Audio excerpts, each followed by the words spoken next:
Hey, what's happening, everybody? This is Urshel. Welcome to Urshel Speaks. This week, coming in hot with something that is massively personal and right now. So, I want to welcome you to this week and this edition of Urshel Speaks. What you need to do right now, after you go ahead and after you make a comment to let me know that you're here, um, you need to go ahead and share this so that you're blessing everybody else with these words that are coming out of my mouth and that are going to be edifying for every one of us. And then after you do that, you can go over to the YouTube channel. Make sure that you subscribe. Make sure that you like, but make sure other people know what we're talking about here. If you got any questions, comments, or anything, feel free to hit me up in the chat. I may or may not see it. Mark will help me out though, and if I don't get back to you till after the show, don't be offended. So we're going right into it today. Here is what we're going to be talking about. There's a great book. I've read it several times. I recently read it and listened to it again. It's called The Four Agreements. The Four Agreements. If you haven't read it, you should check it out. And if you're reading something right now that you think that I should read, again, put it in the comments. I love to read. I love to take recommendations. I don't do a whole lot of fiction, but yeah, if you got something or some suggestions, or if you've written a book like my man Josh Nelson, he's going to be back. Then I'd love to share that and get that out there. But so I recently reread and listened to this book called The Four Agreements, and the Four Agreements are simply this. So this is a book that I have in my collection of books that really are kind of wisdom, life strengthening books. And these are books that I typically read over and over again. The Alchemist, there's a whole bunch of. Matter of fact, maybe we'll just do a show on that. Books you should read, you should have in your library. Books you should give your children and people that you care about if you want to see them live their best life and grow. This book called The Four Agreements. But today's topic is the Four Agreements tested, and you're going to find out why. Four agreements. I'm going to give them to you real quick, and I'm not going to, explain the book a whole lot. I mean, go read it. It's a quick read. You could do it in a day if you really took the time and just focused in on it.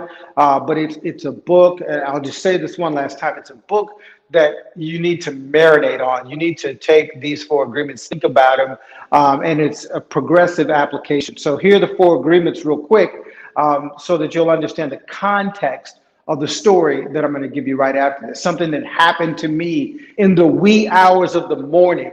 Probably happened yesterday. I discovered it in the wee hours of the morning. So the four agreements are this. One, be impeccable with your word. Be impeccable with your word. And when he breaks that all down, it's not exactly what it seems like, but obviously we want to, be true to our word. We want our word to matter. Word is bond, all of those things. But what he's really talking about, don't let your words transgress, or don't sin against yourself with your own words. Don't say things with your words that break you down, or that injure you, or make you less than what you were created and who you're supposed to be. Your words should always speak towards your greatest greatness in life. So be impeccable with your words. Wise words, timely words are very powerful. And if you've known me for a while, you know that since I was 5 years old, the one thing that's been bouncing around in my brain and my heart and my soul is that the right man at the right time saying the right words can change the world, will change the world. It's progressively always creating change in the world. So the first one is be impeccable with your word. The second one is don't take anything personal. Don't take anything personal. But he called me, don't take anything personal. But she said, I didn't get the promotion, don't take anything personal. So here's the thing about that. And now this is a real challenge, because some things are meant to be personal. Some things are personally aimed at you. They're purposeful in wanting to bring injury to you. But here's one of the things I found out a couple of decades ago is I don't always have a choice whether I offend someone, right? Sometimes just my presence, sometimes the way someone perceives what I say, so I can be doing my very best to be kind and generous and loving and I can say or do something, and someone can choose to take offense. Or I can be doing my very best to offend someone, to hurt someone's feelings, and they can just say, you know, okay, that's your opinion. That has more to do with you than it has to do with me. Those words came out of your mouth, out of the abundance of your heart, stuff comes out of your mouth. So your words don't really affect me if I don't allow them to. And that is a very powerful sense of agency that we all have. We all have the ability to choose exactly what we will allow to impact us personally, what we will take offense to, what we will receive in a personal way. So that's totally up to us. And again, it's challenging because, again, when you know someone is doing something only to get under your skin, it can be challenging not to take it personal. But remember, it's always a choice. And when I surrender that choice because of someone else's purposeful action, I'm actually surrendering my agency and I'm giving it to them. So again, I'm not going to break down the book. I just want you to get these points so I can tell you what happened to me and what my response was. The third one, so the first one, be impeccable with your word. The second one, don't take anything personal. And the third one is, man, I just lost it. So the third one is, man, be impeccable with your word. Don't take anything personal. Oh, man. Well, I'm going to give you the fourth one, and then I'll come back to the third one because I can't remember because I'm having too many birthdays. The fourth one is always do your best, right? So be impeccable with your word. Always do your best. Don't take anything personal. And I'm going to have to Google it here because I just forgot what the third one is. And now I'm going to look a little bit silly, but that's all right. You can judge me if you want to, but I'm human. Agreements. Google's going to tell me here.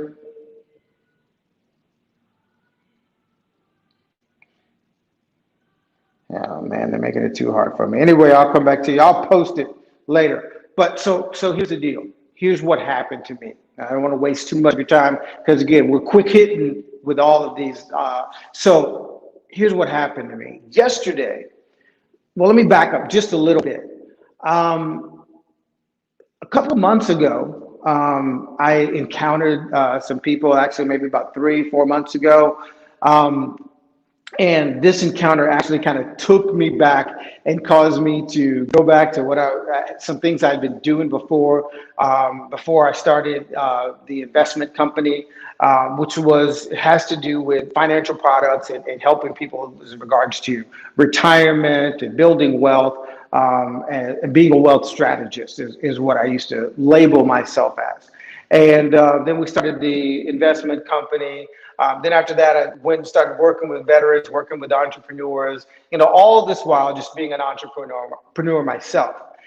And so right now, and we're going to talk about this in subsequent shows, but right now I am on a mission sharing some information and some strategies that will blow you away economically, especially as it comes to taxes and capital gains tax and all of those things. Very, very, very powerful strategies. And so I have gone back and dipped my toe back in that arena and having those conversations again. And so I'm spreading the word and connecting with some people and trying to bring in some partners, some channel partners, so that we can help as many people as possible, because that's what it's all about, right? How many people can you help? How many people can you make their life better? And so in one particular group that I'm in online, and it's all about financial literacy, and it's about strategies, and pretty much everybody there is some sort of a financial professional. And so I went on that group and I asked this question. And I asked this question to obviously to bait some people into conversation with me so that I could share with them these brilliant, amazing, awesome, powerful strategies that are going to help people and change a lot of lives and create generational wealth and all this other stuff that we talk about, right? But it's great stuff. So I wanted to share it. So I went and I asked a question to introduce this conversation and to get some engagement in this group online. And and I was busy pretty much the rest of the day. I got home. I ended up going to bed early and real early, and was having a great night's sleep. And I woke up in the middle of the night, maybe about 2:30, 3 o'clock in the morning. I woke up and I made a mistake, and I've been trying to not do this. So don't do this, boys and girls at home. If you wake up in the middle of the night, do not pick up your phone and look at what's going on there. It's bad. It starts doing stuff to your brain. It'll make it hard for you to go back to sleep. So I did that anyway. I made that mistake. And so, you know what? I saw that there are some responses to this post in this financial literacy group that I'm in. No, I'm not going to call out any names. I mean, that would be fun to call out the names of the people that I'm getting ready to tell you about, but I'm not going to do that, and I'll tell you why.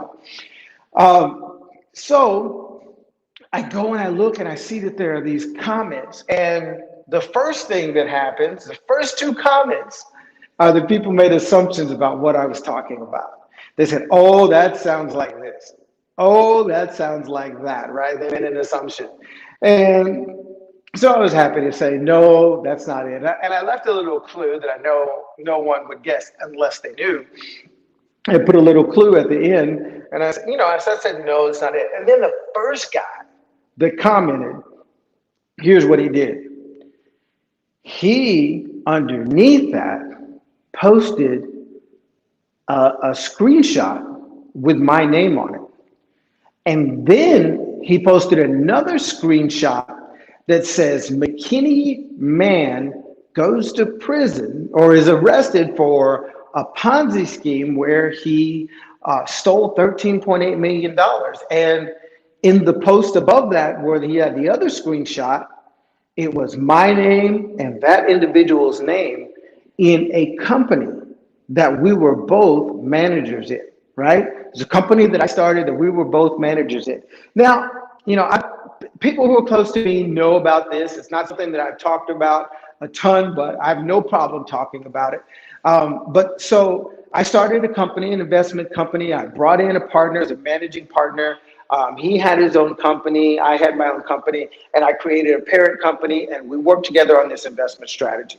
And so here's the long and short of it. Things got sideways between us. I took an exit from the company. He actually did some things that were unethical and illegal that resulted in that. And then once he had complete control of the company, he did some other unethical and illegal things. My former partner is in prison today. Right now, he is in prison. It's going to be there for a while. Right. And so, this whole ordeal played out and that's what it is. And so if you go and look, and this is what was interesting, because this guy had found my name and this guy's name based on researching company ownership. And somehow he had connected me with this guy that had gone to prison, even though and all the documentation online from the SEC, from the government, my name is nowhere in there. The companies that I owned were nowhere in there. So instantly I realized, so this guy either knew something, or maybe he knew my former partner, or he did that much research looking into me to find something negative and posted that. Now here's the thing. Now this is what my brain started doing at that time. I'm like, so this guy went and found this information. Nothing that I've ever hidden. I've had this conversation with lots of people. Again, it's all online, so you can find it. But here's what I thought. So this guy had nothing but my name and whatever is online, right? And he went and found this. But in digging, right, if I'm going to dig a hole, or if I'm going to dig for something that's in the ground and say it's like 3 feet, 4 feet, 10 feet down, right? I'm going to come across a lot of stuff before I get to that one thing. So I'm thinking, if you Google Urshel, if you go look for Urshel, you're going to find all types of stuff. Man, you're going to find me in Brazil and in Mexico and in Italy serving people and helping to make their lives better. You're going to find out that I was a Marine. You're going to find out that I used to be a pastor and missionary. You're going to find out all types of stuff. You might even find me doing music out there. You're going to find me on Fox 4. You're going to find me on NBC. You're going to find me on all types of shows on television, this radio show, other radio shows.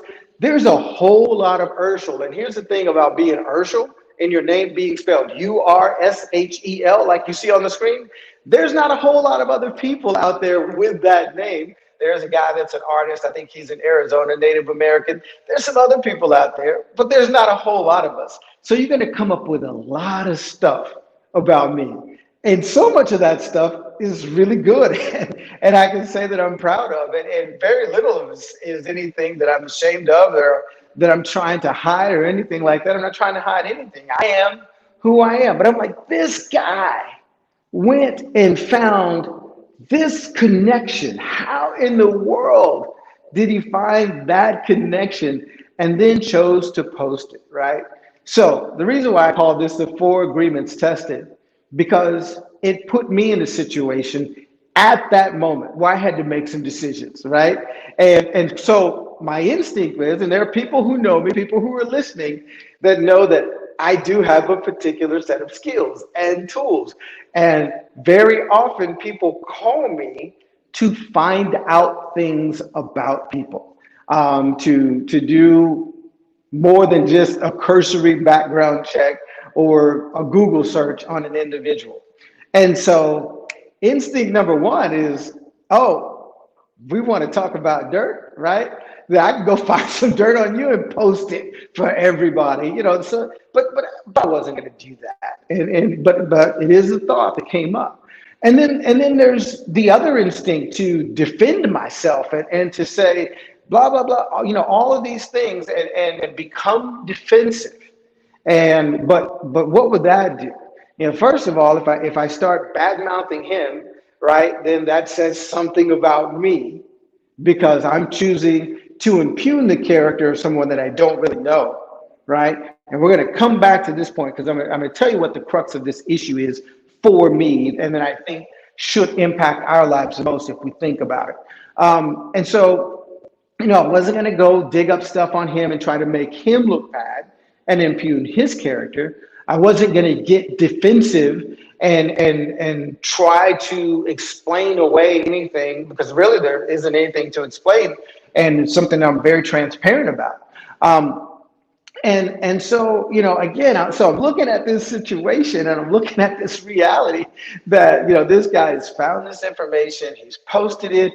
All I'm trying to do is help people. That's the reason why I'm on this forum, sharing this information, because I want to impact people's lives. And this guy's making me look like a criminal. And then another guy jumps on and says, looks like we got a celebrity here that's going to need a GoFundMe campaign to get out of jail. And I'm like, oh, wow.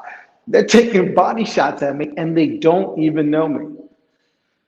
So now I have a choice of what I do with my words, whether I take it personal and whether I do my best in this situation. And I'm still going to come back to that third one. I don't know why I can't remember. But anyway, so I'm looking at this and and so here's what I did. I said, wow, you're absolutely right. Here are the charges on the SEC website. Here is everything that was charged. And here's everything that you need to know about that. And what you'll see is that none of my companies are implicated in that. And what you'll see is that my name isn't mentioned anywhere in that.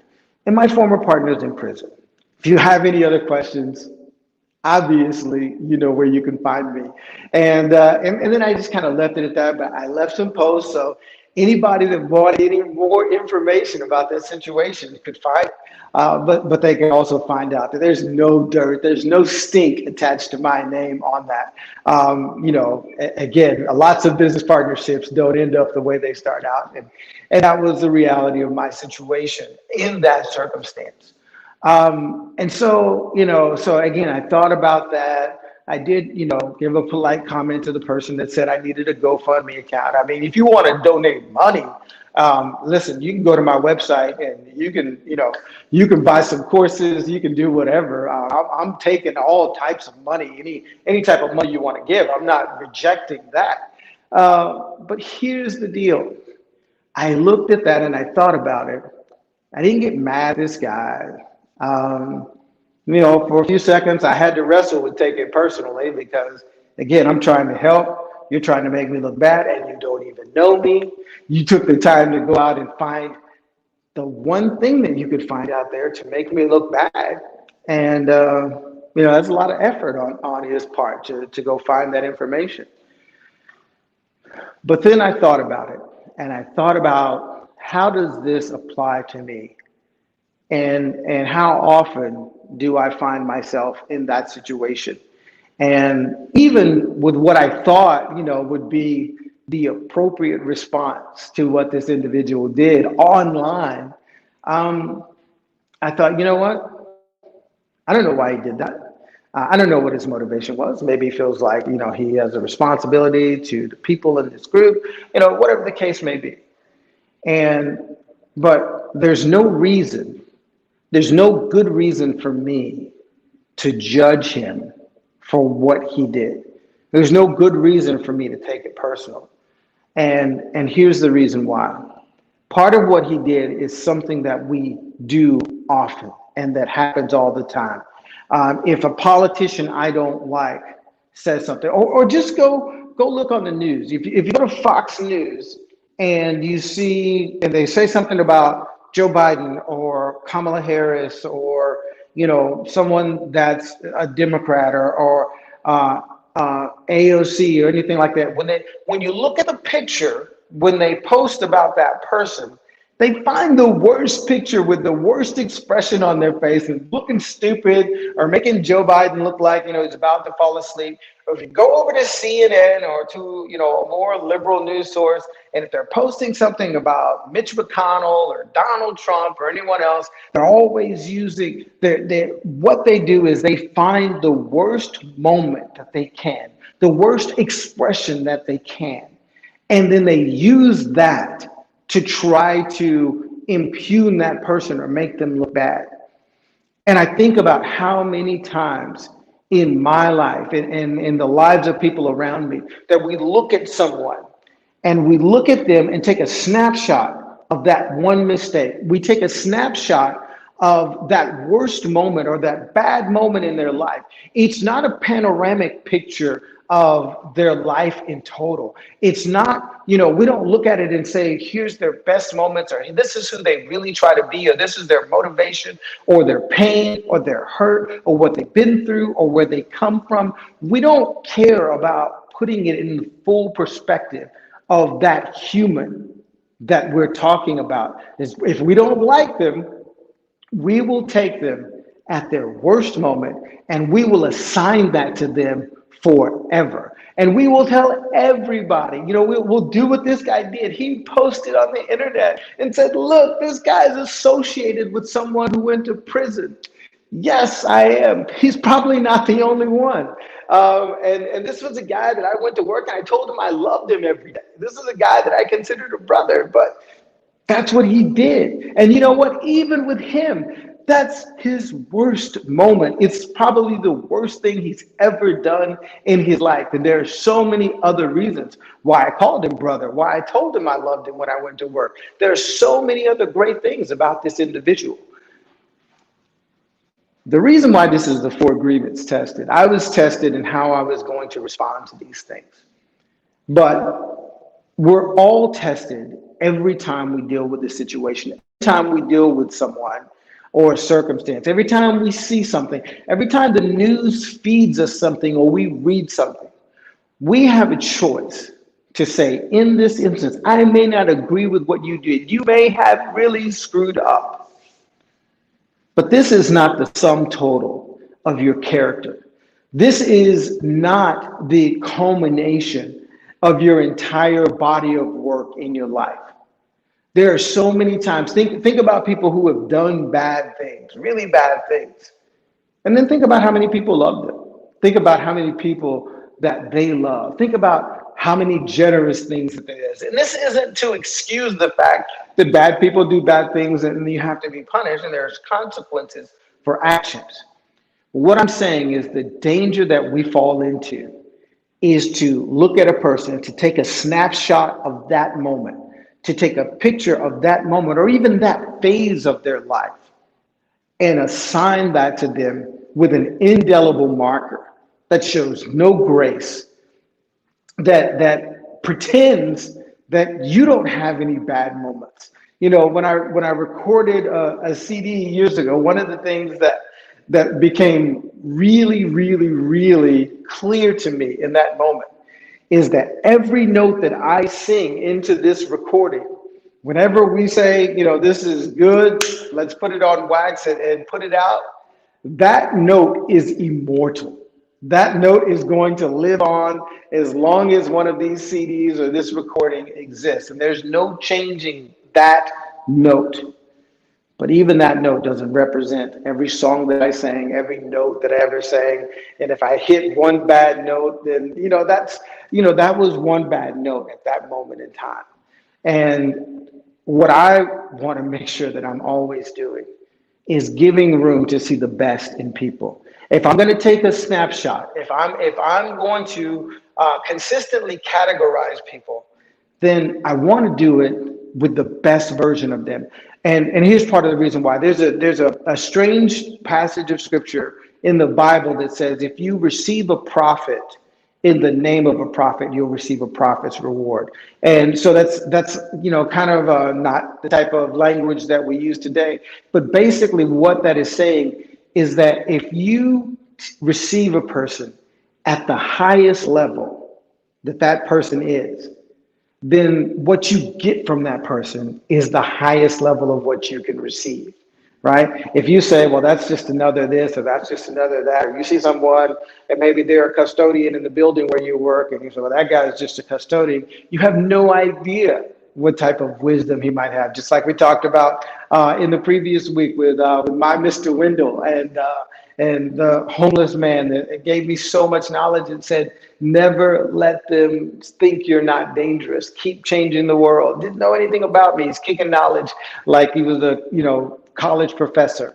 And if we receive people, if we choose to take the snapshot of a person at their best instead of their worst, then what we get from that person, what we're capable of receiving from that person is the best and not the worst. If all we do is see the worst in people, if all we do is freeze frame people in that one bad moment, and we assign everything in the rest of their life to that's who they are, then guess what? We can't expect to get anything too great as a result of that person's life and the work of their life. So my name is Urshel. This is Urshel Speaks. Make sure that you're doing everything you can to see people in the best light, because maybe they'll see you in the best light. They won't take a picture of that worst moment in your life and then just hold it forever. Never delete it, make it their screensaver, put it up on a billboard, all of those things of you with a little something in your nose and one of your eyes looking like it's smaller than the other. You don't want that. And that's not what we want to put out there. That's not what we want to sow. That's not what we want to receive. This is Urshel Speaks. Go see people in the best way that you can and see what comes back to you, because it's more about your character and it's more about you than it really has to do with them. Have a great week. We'll see you next time.